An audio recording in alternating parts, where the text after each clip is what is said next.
أعوذ بالله من الشيطان الرجيم بسم الله الرحمن الرحيم الحمد لله رب العالمين الصلاة والسلام على رسولنا محمد وعلى آله وأصحابه وأتباعه وسلم.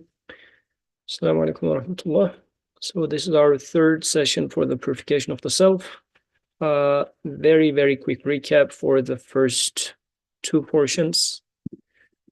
So these were our questions when we say purification of the self. Who is the self that we were talking about? We talked about that. Is the self inherently a good thing or a bad thing? This was another thing that we at least asked. And by the end, maybe we should go over these questions again to make sure we concluded to be on the same page. And then what does purification of the self mean? Like the word is tazkiyah. What does that mean? Is it a good thing or a bad thing? And also I used another word, self-justification. Is it a form of purification of the self or not? These were the questions. And if I forget, remind me about this question, because I would like to remember that question at the very end, before the end, okay? Is self good or bad? Is nafs good or bad? And then we started with this verse, which was فَلَا تُزَكُّوا أَنفُسَكُمْ. I am just focusing on this portion of it. Therefore, do not purify or cleanse yourselves. But within that context, this tuzakku here is do not consider yourself to be clean, pure. Like, do not be like a lawyer when it comes to defending yourself. What I mean by that is, in anything that happens, it might be a dispute with a friend and whatnot. When you are thinking about, when you're by yourself, this is what I'm talking about. I'm not saying that do not pay money to Rida to be your lawyer if somebody wrongs you. This is not the context I'm talking about. But the point is, let's say, even if you have a fight with someone or something apparently bad happens to you, in your internal thought about the matter, where do you stand? Do you always start by saying that by default I am right, and then start trying to find mistakes of others? Meaning I'm trying to find 1,000 excuses for myself, but then putting blame on everybody else. This is a problematic approach. I should rather blame myself of what I have done wrong. Other people might have done wrong as well. But let's think about it next, not the first. First, I should look for where did I do wrong? And why is this an important matter? Because especially in this verse, the Creator is starting from those who avoid like big sins and shameful deeds, save the small faults. Surely your Lord is ample in forgiveness. He is best aware of you from the time when he created you from the earth and when you were hidden in the bellies of your mothers. Therefore, do not ascribe purity unto yourselves. He is best aware of him who is actively seek taqwa. Whoever is of taqwa. So this is one important thing. And I would like to give an example to you just to put it into context. It might be that, let's say, you are on a college campus. You can do anything wrong that's out there. But you are saying that, no, for the sake of Allah, I'm not going to do it. Yet, things are not lining up for you. You are failing your classes, you are doing like job applications are being turned down, this and that. And you start feeling like, I'm going to speak more of a common person's language, but this is generally how we speak within ourselves. I mean, look, God, I have been avoiding all these things for you, and you're not even making me successful. So this is the attitude that could start kicking in. I'll ask for your pardon for a minute. I need to pick up my son from upstairs. He started crying. Just a second.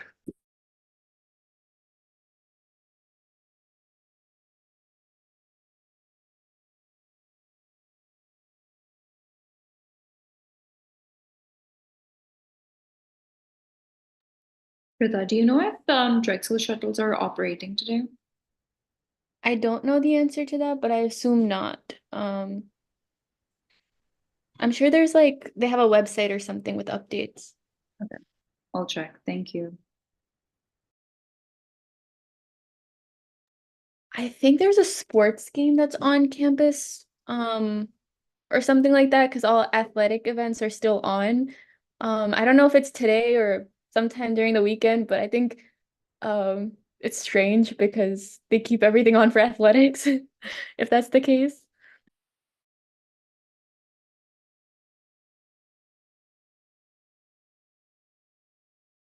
Okay, Assalamu alaikum, we are back. So this is why that is important. Like it eventually boils down to this attitude of purifying the self.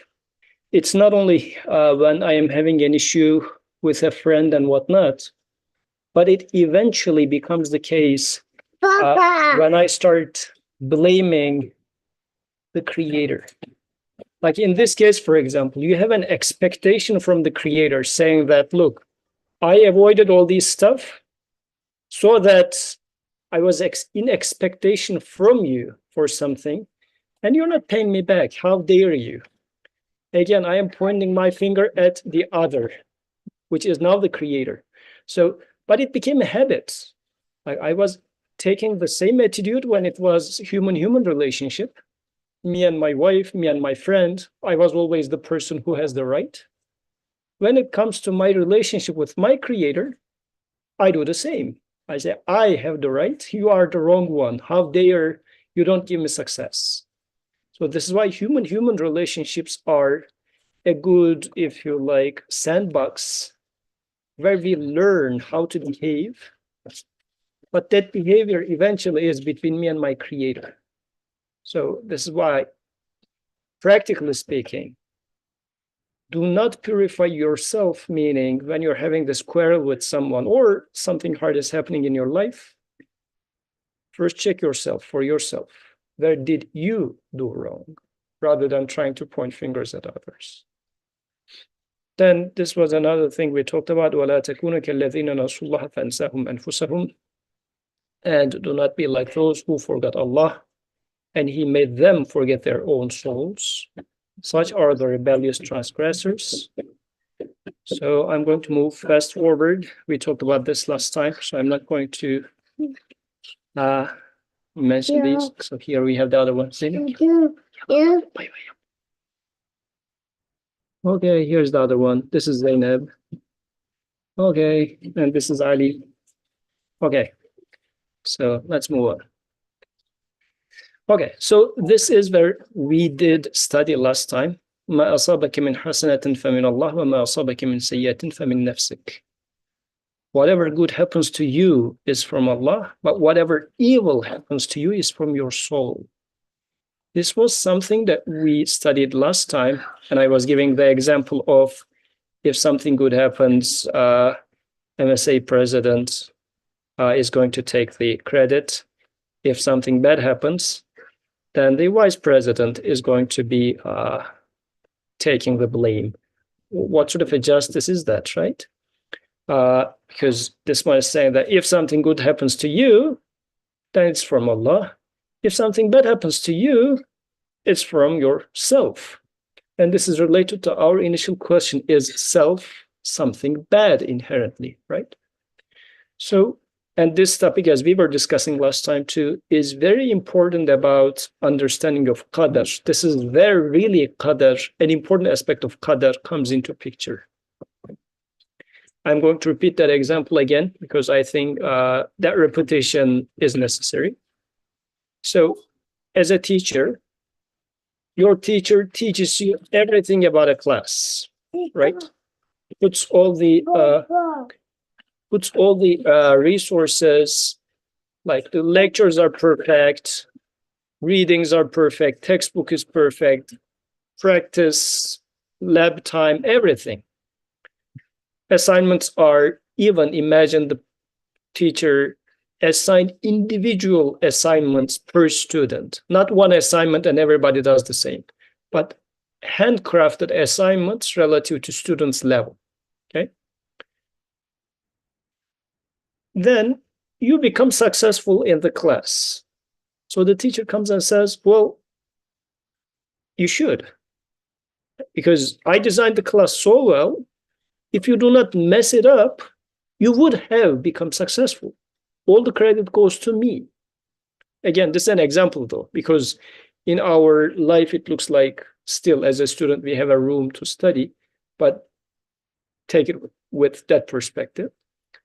But then if I mess up the class, the teacher says, look, I taught you, because the teacher is putting a question in front of us, providing us one correct choice and 4 incorrect choices, multiple choice exam. Imagine this is the case.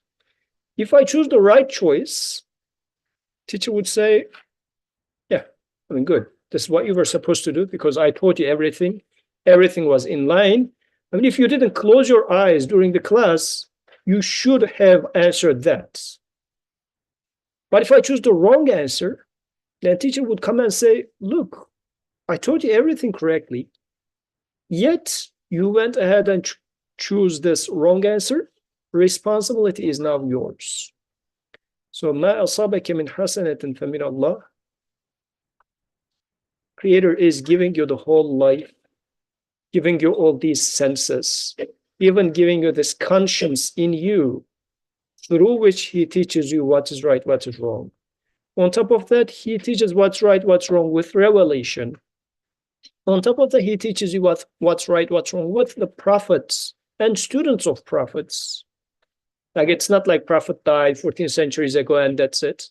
No, still that prophetic teachings are coming all the way down to us, not only with hadith, by living examples. Still, those people practicing Islam are students of prophets who can become your teachers. So prophetic teaching is alive. It's not simply a text.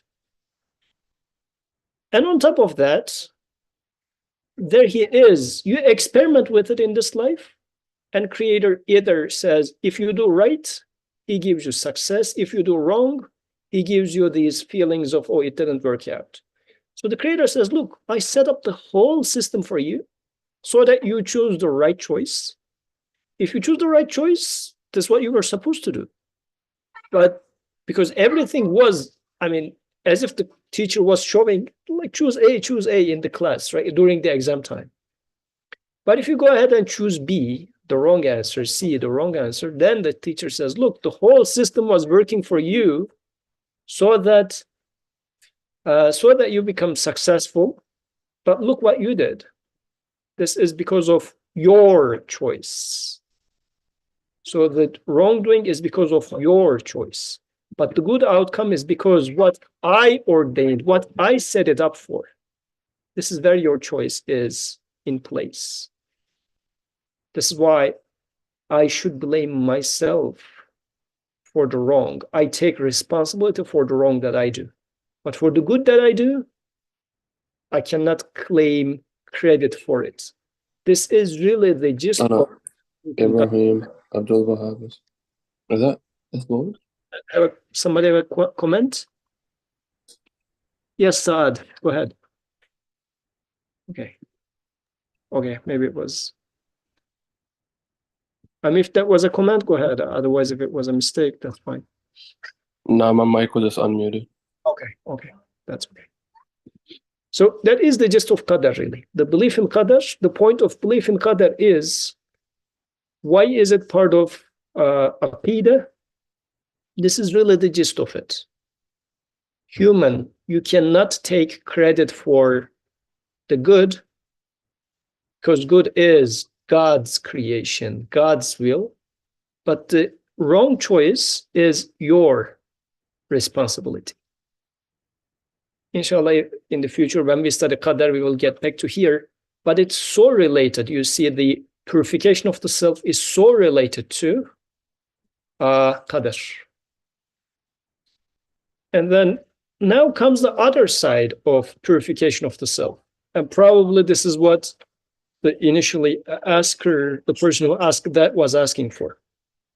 This is from Surah Ash-Shams. وَالشَّمْسِ وَضُحَاهَا وَالْقَمَرِ إِذَا تَلَاهَا وَالنَّهَارِ إِذَا جَلَّاهَا. So the surah, interestingly, starts from the sun and the time it's rising, and then the moon, and then night, day, night, like many examples from the creation, all by saying that by that, like by the sun, by the moon, by the morning, by the night. This is how the surah is going. And then all the way it comes to وَنَفْسٍ وَمَا سَوَّاهَا. And by the soul and the one who fashioned it, فَأَلْهَمَهَا فُجُورَهَا وَتَقْوَاهَا, and inspired it what is wrong for it and right for it. Now the verse comes, قَدْ أَفْلَحَ مَنْ زَكَّاهَا. Truly he succeeds that purifies it. Now this is the flip side of purification of the self. So far, all the verses that I said was saying that do not purify yourself, or do not claim that you are pure. Do not try to advocate yourself, claiming that I am free of any fault, that one is faulty, this one is faulty, eventually God is faulty. This was the attitude so far that was being criticized. Now comes the other side of the story. It says, no, you should actually purify yourself. But which purification now we are talking about? Which tazkiyah? It is still the same word. Look, it's still the same word. فَلَا تُزَكُّوا أَنفُسَكُمْ. This was still tazkiyah. It was saying that do not purify yourself. But now it is saying قَدْ أَفْلَحَ مَنْ زَكَّاهَا. Still the same word, but saying those who purify themselves is going to succeed. So what purification now are we talking about? This is the part then we will bring in zakat as well. Zakat is still the same word, the charity that we are expected to give, Muslims expected to give. What does zakat mean? Let's walk from there, because that's going to help us. Let me go upstairs. Kids started to giggle here.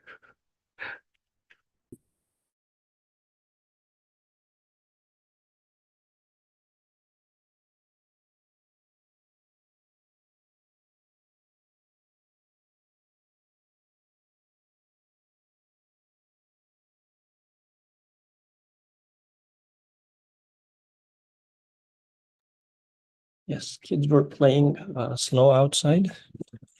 So now it's time for them to get home. Okay, so zakat. I remember talking about this before, so maybe you would like to remind us what you remember from the previous discussions about zakat, since I talked quite a bit already. What do you think? What is zakat? I remember that you said that you purify your money by acknowledging that you don't own it, or by acknowledging that it was given to you. What I'm thinking is also like when you do give your money, like you realize that somebody else is the owner and you do with it what that owner has asked you to do. So then purification of the nafs, I guess, would also be acknowledgement of the fact that this nafs has an owner and you should treat your nafs the way that owner has asked you to. Alhamdulillah. Alhamdulillah. That's a very good point. Zara says to purify yourself of false claims of ownership, right? So this is what, in the example of zakat, this is what dirties your wealth. Because actually, once you say that is my wealth, and again, I'm not speaking in the sense of Rida deciding whether it's my money or Dua's money, to whom does this house belong to, like, this is not the context we are talking about again. But when I say it's my property, now the question is, who is the true owner of that property? Is it me? Like, I might have worked in the halal ways and whatnot. Let's say it's the most halal house you can imagine that I bought, okay? And in the title of the house, my name is written. So by law, the house is mine. So Rida has no argument about on this, right? Good. But how come that this house is going to be dirty? What does that mean? That means if I think that I have a share in this house, or I own the whole house, it's mine, then actually I'm betraying the true owner of the house. Because actually, as today during Juma, Khatib he's a nice and funny person, mashallah. So he was giving examples about death. He said that after you die, your wealth is not yours anymore. Like if it was yours, it should stay with you, but it's the moment you die, it's not yours anymore, which means, was it yours before? Because if it was mine, so it should somehow stay with me. But now that the connection is cut, it's not mine anymore. My word doesn't worth anything on that house anymore. So ask the question for the first case then. Was the house yours in the first place? So this is why by giving, let's say, the 1 out of 40 of my wealth by the command of the Creator, and I would like to underline by the command part, what I'm acknowledging is, that 40, the whole 40 was not mine, and the true owner of it comes and says, just give one of it to that person as a sign for yourself, to teach yourself that this money is not yours. This is what zakat means. This is why it gets cleansed. Because initially I thought it was mine, but by the command of the owner, if I give one to somebody else, then I realize that the remaining 39 is not mine either. If he were to tell me give 39 of them, leave one to yourself, sure, like it's your money, it's not mine. So that's why zakat purifies or cleanses your wealth. Now, as Zahra was, and actually Dua was saying, let's move it to the self. And very beautifully, this verse is actually exactly talking about that. The whole chapter started by the sun, by the moon, right?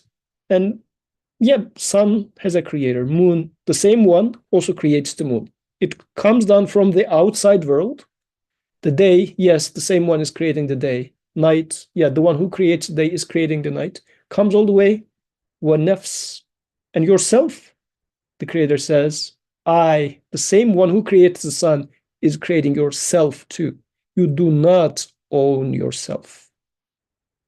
Like you do not own those 40 pieces of wealth you have. Not even yourself do you own. It says, وَنَفْسِ وَمَا سَوَّاهَا, and by the soul and the one who fashioned it. So, like the fashioned it is, who gave it the shape. Take it this way. Okay? فَأَلْهَمَهَا فُجُورَهَا وَتَقْوَاهَا, and the Creator says, I am teaching it what's right and what is wrong. You cannot even take credit for, at least I made good decisions. The Creator says, I taught you what's right, what's wrong. You cannot even say, but God, look at this miserable person who messed up with all the things you told that person not to do. That person went ahead and did it, but I didn't. Isn't there paradise to me? Like as if I am asking, I deserve paradise. The Creator says, I taught you what's right. I taught you what's wrong. And now you're asking for a reward for doing what I already set you up to do. That's why in the Islamic tradition, paradise is a reward. Paradise is never earned.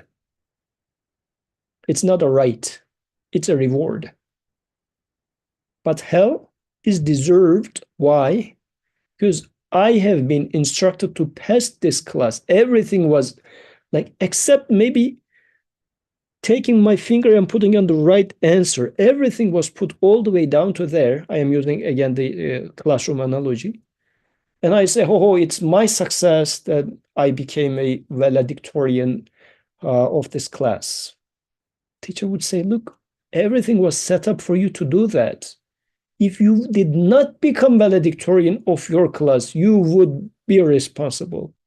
But for you to be successful in this existence, the whole system is set up for that. This is why I sent you messengers. This is why I sent you.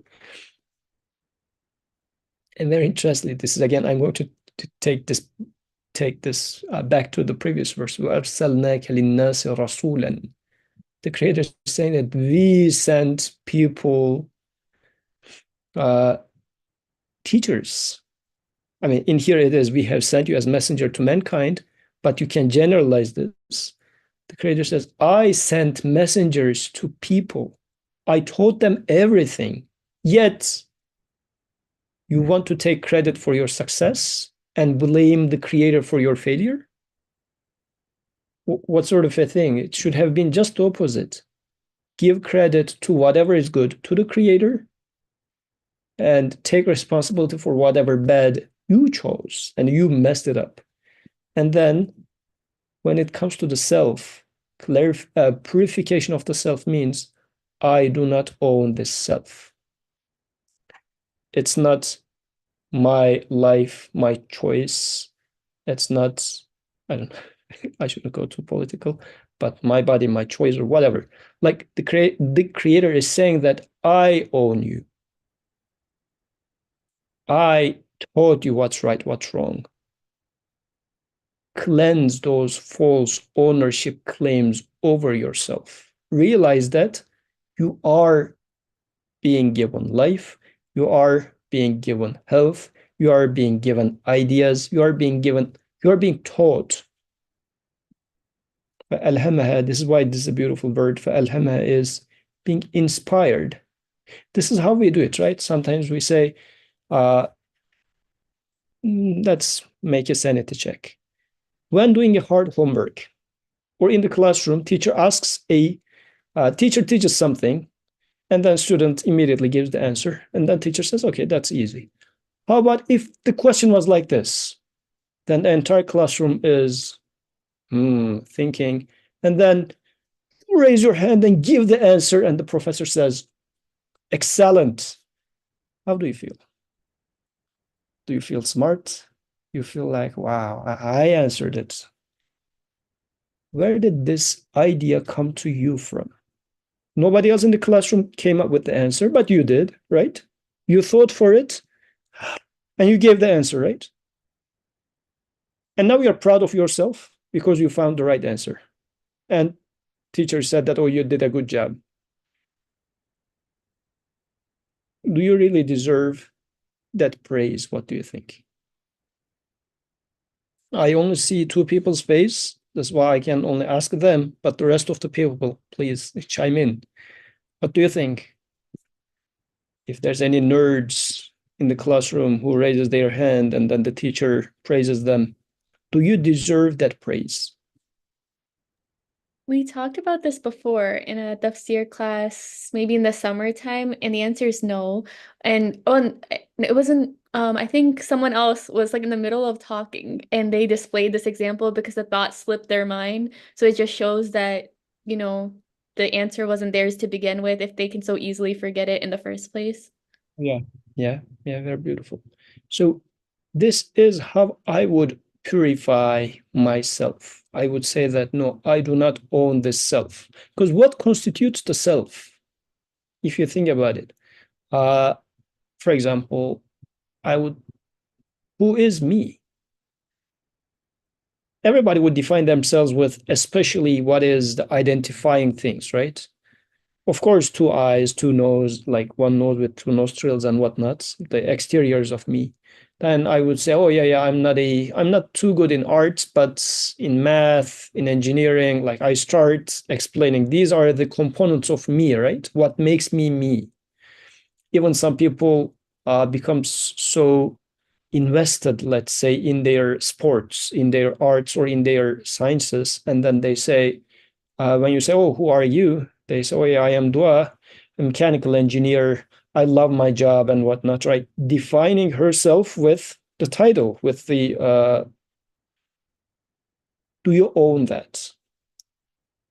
To what extent do you own that? So releasing that false claims of ownership and saying that, so what does that practically mean, though? Of course, you can say that, well, how are we going to have any conversation then? Is it like going to be, oh, I am made as a mechanical engineer, I am being created as with those ideas and whatnot?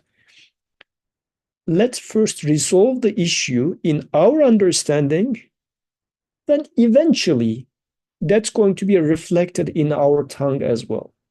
So do not dismiss the idea right now just because it's going to make the conversation impossible to have, right? But let's try to have it more so in the sense of, if somebody says, oh, this was a, let me see, we have Mahmoud here, right? Oh yeah, Mahmoud is here. Oh, Mahmoud, so beautiful of a recitation. Let's say Mahmoud led the prayer. MashaAllah, his recitation is beautiful. Ibrahim also. I can pick up on them. And then we say, oh, so nice, so beautiful of a recitation. Especially if Mahmoud's and Ibrahim's father were there, I guess their like arms will start lifting. They will be proud of their son. MashaAllah, look at my son, right? So what is the point in here, though? Is it that, should they say, no, no, no, it was not a beautiful recitation, not at all? It's wrong. It was beautiful. What should they say? They should rather say, Alhamdulillah. Like those atomic words, atomic phrases of like Quranic words are so valuable, so important, if you like, seeds, but they have so many meanings in them. Alhamdulillah in this context means, yes, in that recitation, there was something praiseworthy for sure, but that praise do not belong to me, but it belongs to Allah only. Alhamdulillah means to Him only praise belongs. So yes, I agree that recitation was beautiful, but it's not because of me. I don't own any part of that beauty, that perfection. ما أصابك من حسنة فمن الله. Whatever good happens to you is from Allah. That was beautiful. And whatever whatever evil happens to you is from yourself. And you would hear this from khatibs sometimes, right? They would say, whatever you heard good is from Allah, whatever wrong was my shortcoming. It sometimes is being said, and sometimes we just hear it as a demonstration of piety, just to make it. But it really means very deep. It means exactly that verse. It means that person is cleansing their self, saying that whatever you heard beautiful in that khutbah is from the Creator. But if there was something wrong, it's because myself messed it up. Okay, so قَدْ أَفْلَحَ مَنْ زَكَّاهَا in this case, how to purify, if we go back to the very original question that was asked. How do you purify the self? Purification of self means do not claim to be owning anything. But of course, we need to, like, do not take my word, or do not just say that, oh, in Islam, we do not claim ownership over ourselves. See if this is really the case. I mean, don't do it just because in that tradition, this is how it is, so let's not do it. Let's not claim ownership over ourselves. This should be perfectly aligned with yourselves. And as Rida was giving the example, as you are about to share the idea, you forget it, right? That means the idea was not yours in the first place. If it was yours, if you were the originator of the idea, you would just put it outside. Whomever put it there for a second, take it away for a split second, and now you're blank, just to make you realize that you're not owner of the idea. So do not be proud of saying that, oh, I came up with this nice idea, and then puts it back to your head and says, now say it, and then praise me for it, not yourself. Okay, so this is the purification of the self. And this is very much aligned with the first part now. They are not the opposites. In the first part, it was saying that do not purify yourselves of fault, of mistake. Now it is saying that cleanse yourself from false claims of ownership. Do not claim ownership, false claims of ownership. Make sense? Quran is not contradicting with each other at all. Like there could be a atheist website just pulling up these two verses saying that, look, your God, your Quran says, do not purify yourselves. And now here it says, those who purifies it is successful. Like, which one shall we believe in, this one or that one? What sort of a contradiction, right? These are the cheap atheist website style questions. But the truth is, both of them are perfectly true, perfectly aligned. So that tazkiyah in here is, do not claim that you don't do any wrong. Do not cleanse yourself from your wrongdoings. You do wrong. Rather, you should be seeking for forgiveness. You will make mistakes, but seek for forgiveness. But for this one, it says, though you can cleanse yourself from, or you can try to be clean by releasing those false claims of ownership. Does this make sense? Any comments, any questions, any mistakes that I'm making? Okay. This is the bad part of online discussions, right? If I was seeing Ibrahim right now, I would have picked up on him 5 times. Yeah, it's 40 minutes. Every 8 minutes, I would have picked up on Ibrahim, but since his face is not on the screen, and he is insisting not to open up his camera. Yeah, this is how it happens, Ibrahim. Once people get rich, they shy away. Okay, in the 40th minute, I picked up on Ibrahim. Okay, so let's continue. ولا تدعوا مع الله إلها آخر لا إله إلا هو كل شيء هالك إلا وجهه له الحكم وإليه ترجعون. Very beautiful verse. Very beautiful verse. I'm going to be focusing on the bolded part, but let's read the whole. And do not call any other God with Allah. There is no God but He. Everything will perish except His own face, which we will talk about. What does that mean? God's face. What does that mean? To Him belongs the command or the sovereignty, the dominion. And to Him will you all be brought back. Very beautiful verse. Let's try to first make it real and practical for ourselves.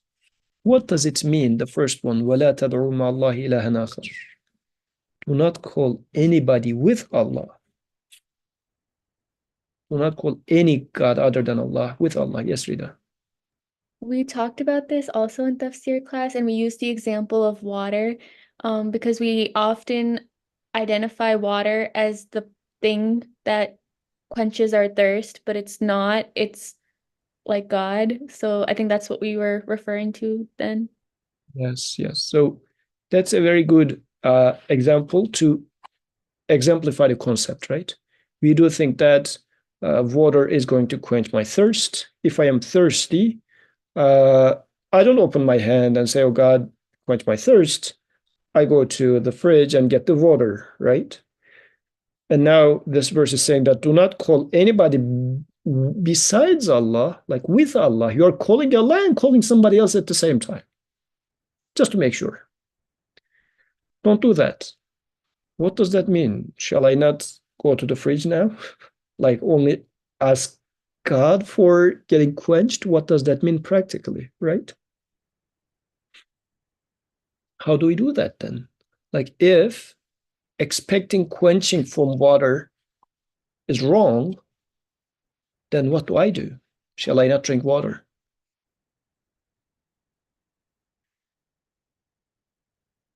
Yes, Rita.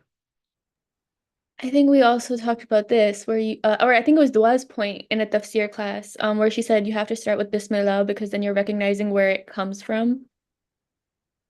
Yes. Verbally, that's right. And inshallah, we will maybe do a separate session for Bismillah part of it as well. But yes, that's right. And also know that what does it mean to call Allah? When we say calling Allah, I believe we did a session about dua, did we? Like making dua. What does dua mean? So one way of making dua is opening your hands and asking from your creator. Another way of dua, again, to creator means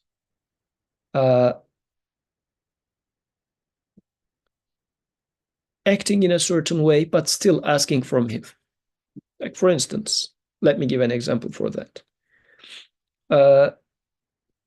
Our little Ali, like the 2-year-old that you just saw in the camera, sometimes when he wants something, he comes and points his finger and says, give this, right? Let's say candy. He says candy. Being a conscientious father, no, I say, right? No candy. But then he tilts his head like 45 degrees and then makes this face. He doesn't even utter a single word. This is another way of calling from me for candy, right? This is a bodily way of asking, an active way of asking, not just by words, but he is very much conscious that still it is me who will decide to give him candy. It's not his tilting of 45 degrees of, like, it's not a deterministically, if you tilt the head like this and then ask it this way, it makes the candy. No, still the father is going to decide to give the candy or not, right? But this is another way of asking. Are you thirsty?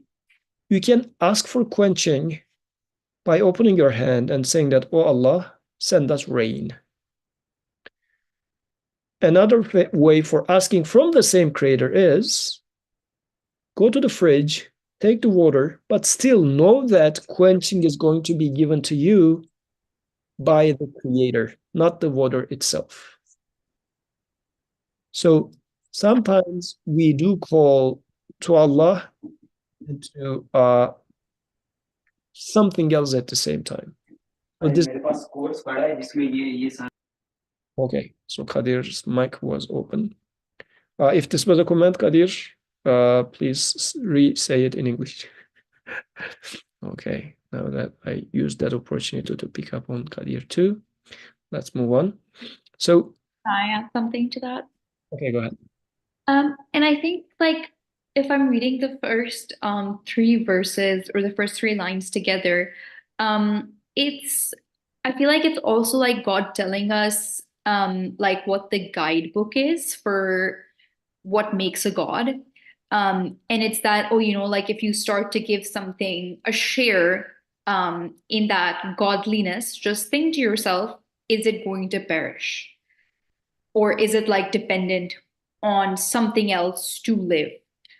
So that's how I'm also like connecting it to the third line where it says everything will perish except his own face. Yes. And someone or something that which cannot sustain itself, can it sustain you? Like if I am not, let's if you come and tell me that, oh, give me eternal life, what would I tell you? I don't have it myself. Like, how can I give it to you? I'm not able to sustain my own life. How do you expect me to give it to you? Anything in this existence. I mean, this might sound a little philosophical, the sentence I will say, but let's think about it twice. This is very important. So do not automatically dismiss it because it's a little heavy. What in this existence can sustain itself? Ask that question to yourself. can the water keep being water? Or, of course, this sounds a little too abstract. Ask it to yourself. Let's start from ourselves. Can you sustain yourself in any sense of the word? Let's pick a specific example. Can you sustain your ideas? Can you sustain your sight? How do you see? Where does sight come from? You just happen to see. That's all you have. And you do not know whether, like, if it goes away the next moment, do you know how to bring it back? No. You are not able to sustain anything about yourself. Apply the same thing to the water. Apply the same thing to the sun and the moon or the plants or whatever. Nothing in this existence is able to sustain itself, let alone can help you to sustain yourself. So, كل شيء هالك إلا وجهه. Now let's pick up on this word وجهه. Everything will perish except his own face. Taking this literally would be troublesome. Like God's face, what do you mean by that, right? An interpretation that I like, that I heard from a scholar about this one is, everything perishes except the things have multiple faces. What do I mean by that?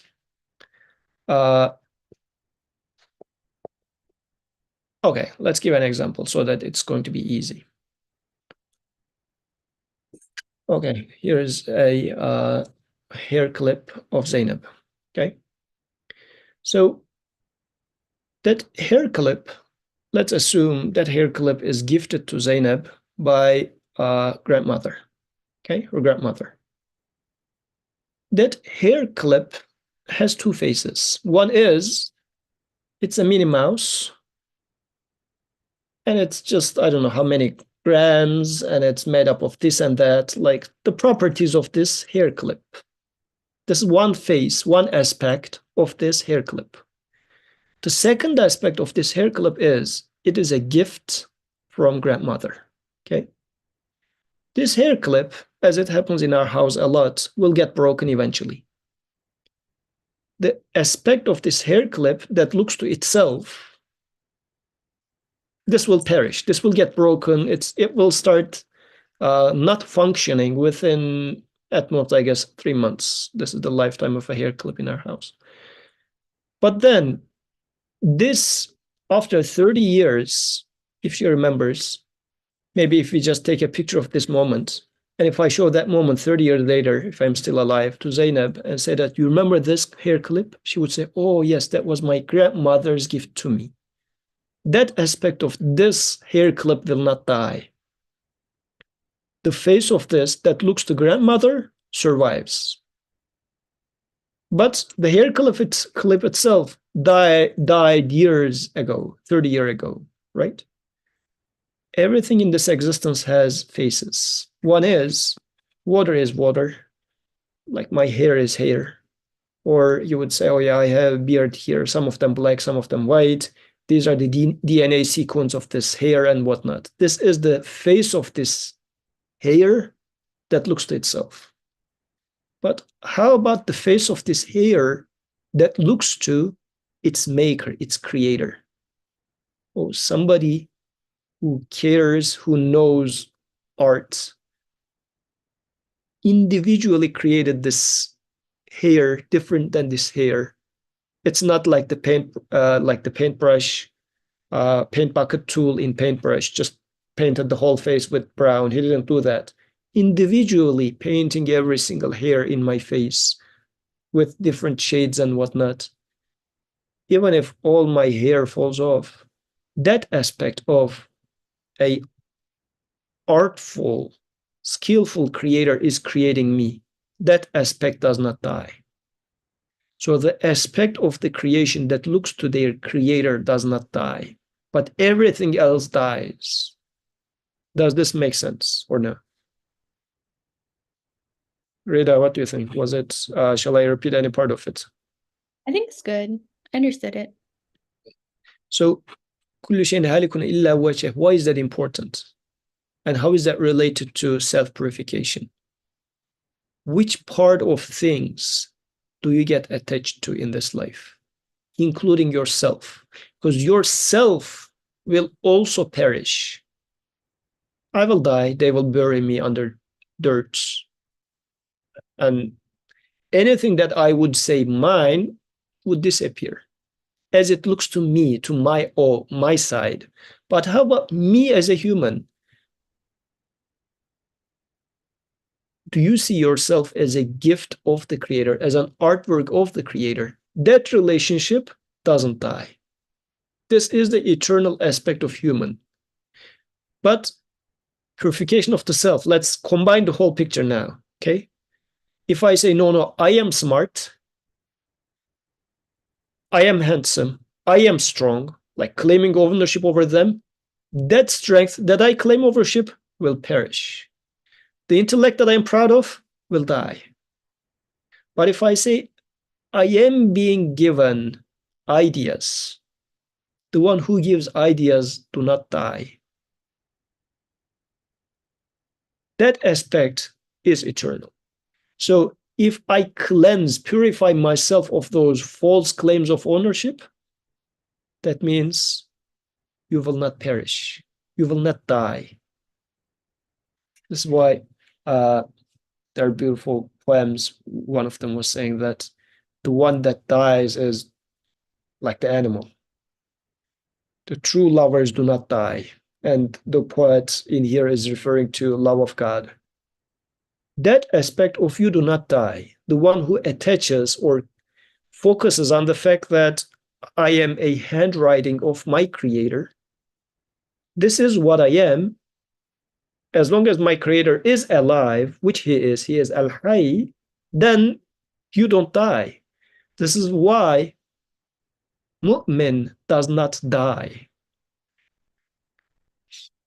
This is why you will see that people in Gaza, for them, death is just what? As if death does not exist. This is why the idea of Shahada is saying that I bear witness that the owner of the life is also the maintainer of the life. Death is just a passage. The only thing that dies, that perishes, is my body. Yes, the aspect of my body that looks to itself, it will rot. But me as an artwork of my Creator, that aspect of me doesn't die. You can now burn Mona Lisa. The body of Mona Lisa, like the picture itself with all the pigments and whatnot, can die. But as not a perfect example, but the idea of it has been a perfect artwork of its artist survives. So this is why death would not exist in the sense of death as we know of it for a believer. Believer would say that death, like for a non-believer, death is what? It is the end. It's non-existence, right? But for believer, what is death? Believer would say, I don't believe in death as you believe of it. For believer, death means just change of place, like day and night. It would just say, oh, I used to be living in this condition. Now I'm going to be living in that condition. And even further, in the Islamic sense of life, there is no like everything is alive in the Islamic sense of the word. What do I mean by that? Even the stones are alive, trees are alive, air is alive. And we talked about this before as well, which we called as angels, right? Everything is alive in this sense. But if you look at it with this lens, this is what angel means, malak means, right? Everything has an aspect that looks to its Creator, and that aspect is an alive aspect. For unbeliever, yes, the whole existence is filled up with nothingness, non-existence. For believer, the whole existence is filled up with life. There is no, so what does that mean? Let's talk about practicality of this when it comes to tazkiyah. If I realize that the aspect of things that looks to its maker, its creator, then eternity is right there. You can start enjoying it forever. But if I'm interested in practical example, when I give that answer in the classroom to the professor, if what I am focusing on is I found the answer, that joy is going to be staying with you for a few seconds and it will disappear. It will die. That claim of saying that I found the right answer will not stick with you. It's going to die. But in the very same thing, if you realize that you gave the answer, and if you can truly convince yourself that that answer definitely was not my making, I am 100% sure this answer was put into my head by my creator, that moment will be an alive moment for you forever. Whenever you remember that moment, you would say that, yes, there exists an all-knowing creator who inspires people with answers, and I am a witness to that. So this is really the way to, I would say, properly living a life, acknowledging the creator at every moment of my life. That life is worthy to live, and that moments of life will not perish. On the other hand, if I just say that, no, it was my answer, I came up with this bright idea, then eventually I will start forgetting. Eventually I will start seeing that, especially as I get old, I will realize that my brain is not as sharp anymore. My memories will be starting to taken away from me and whatnot. And it's going to be pain upon pain for me because I thought I was so good. And now I am realizing that it was a whole lie. So that's why purification in this case is cleansing yourself like that. Does this make sense? And that was my last verse. And we are right at 3:59 mark, so 1 hour. Any comments, any questions, please? Wait, could you repeat how you're connecting this last verse to purification?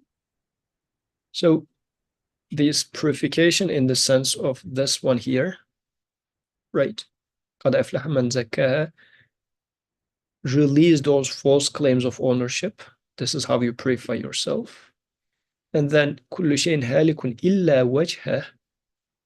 Things have aspects. One aspect looks to itself, the other aspect looks to its maker, its creator. The aspect that looks to itself is a false claim.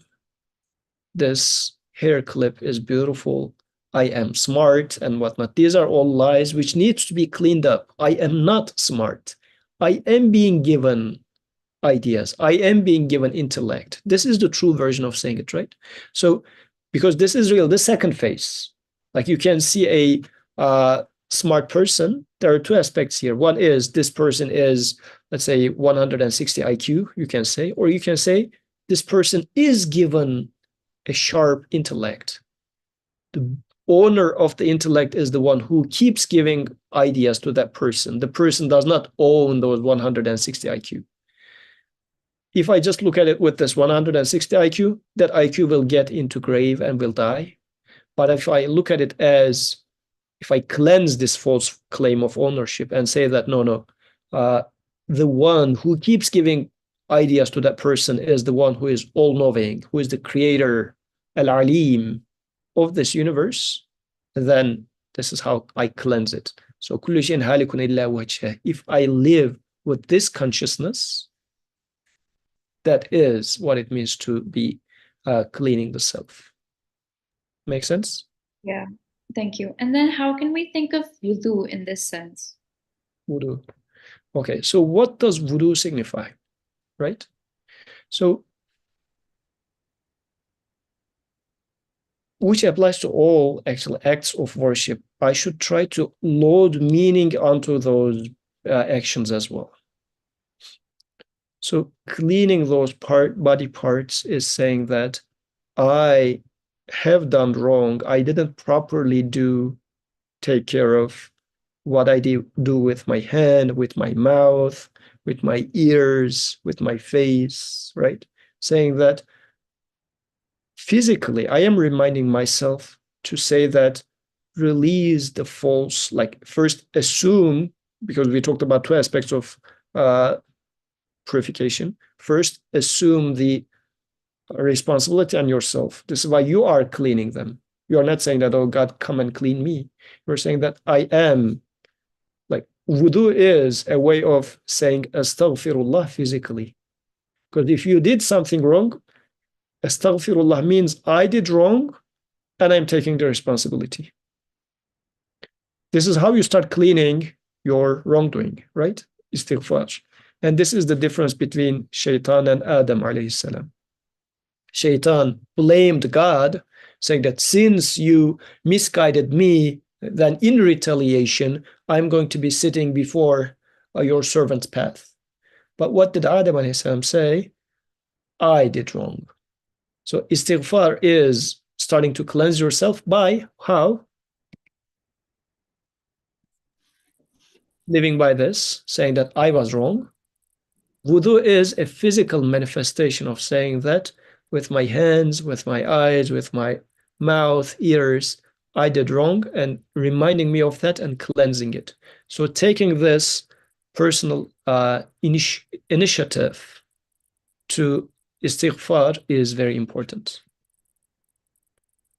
So it's very beautiful to look at the items of worship like this. And today we talked about zakat in this case, in this sense, right? So it's not simply like in an enigmatic or magical way, it's purifying my wealth. No, it truly is, in my eyes, in my perception, cleaning my wealth. Because otherwise I would have been a thief. But now I am just becoming an overseer of that wealth, not the owner of the wealth. And now, very beautifully, when it comes to wudu, it's again a physical reminder to myself to say that assume responsibility for your wrongdoings. Second, take an initiative to ask for forgiveness.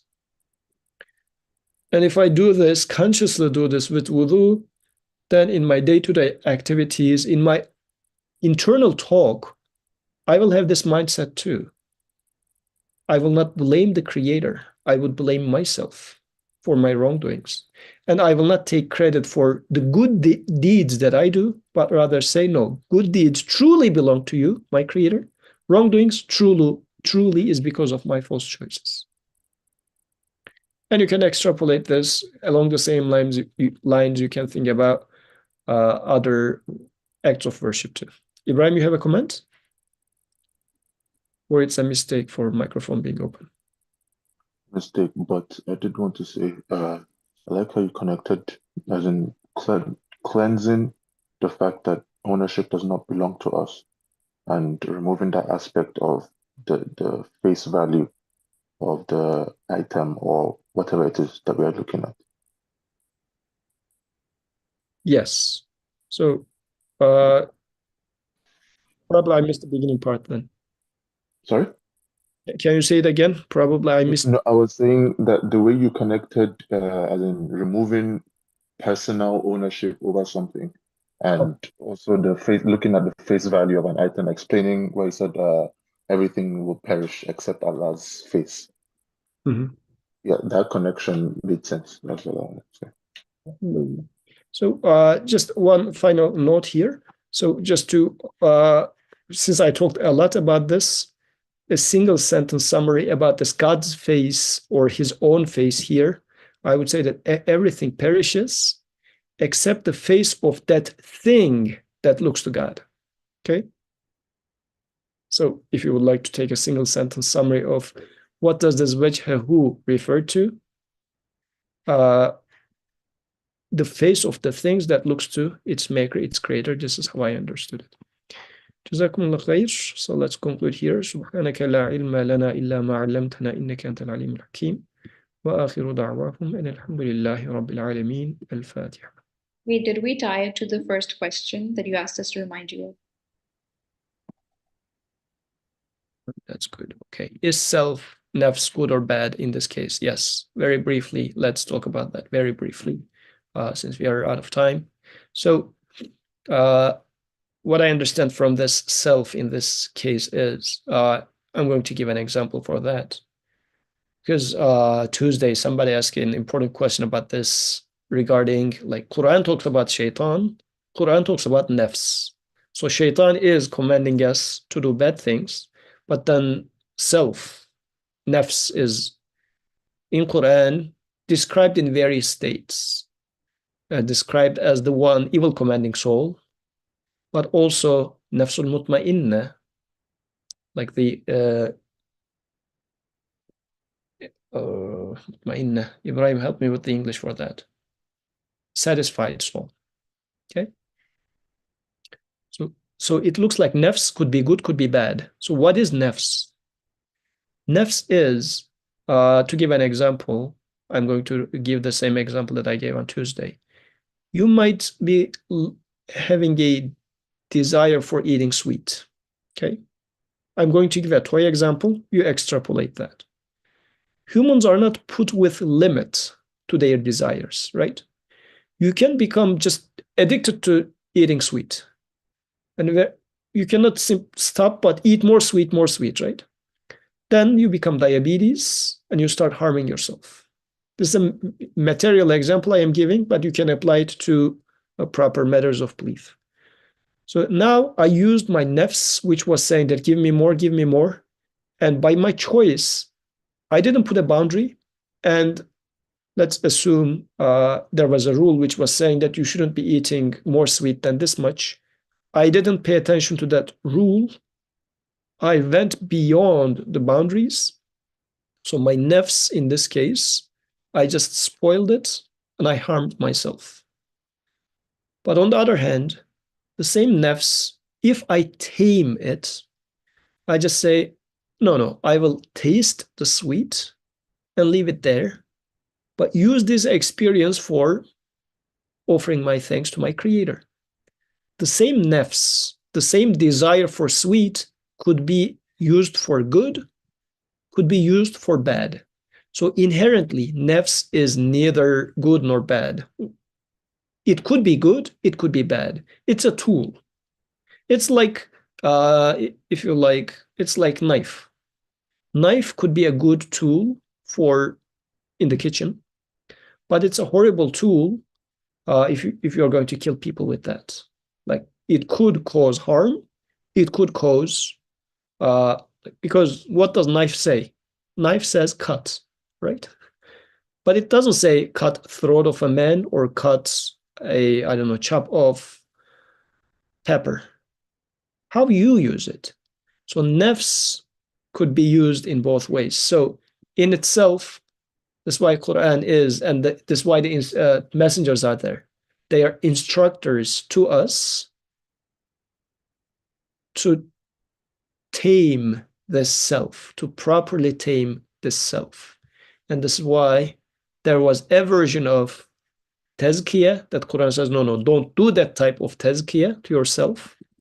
And there was another type of tazkiyah, Quran saying that, yes, do that type of tazkiyah. Make sense?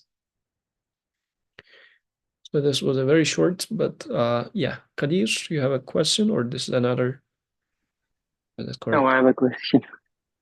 So you were explaining nafs. So my question is like, for me, nafs is ego, and any kind of ego is like bad. But could you like just extrapolate or tell how having an ego could be a good thing, or is that a different thing altogether? Thank you. Ego is different than egotism. Ego is a tool. Egotism is claiming that I am. That's the shortest way of explaining it, but it needs to be expanded.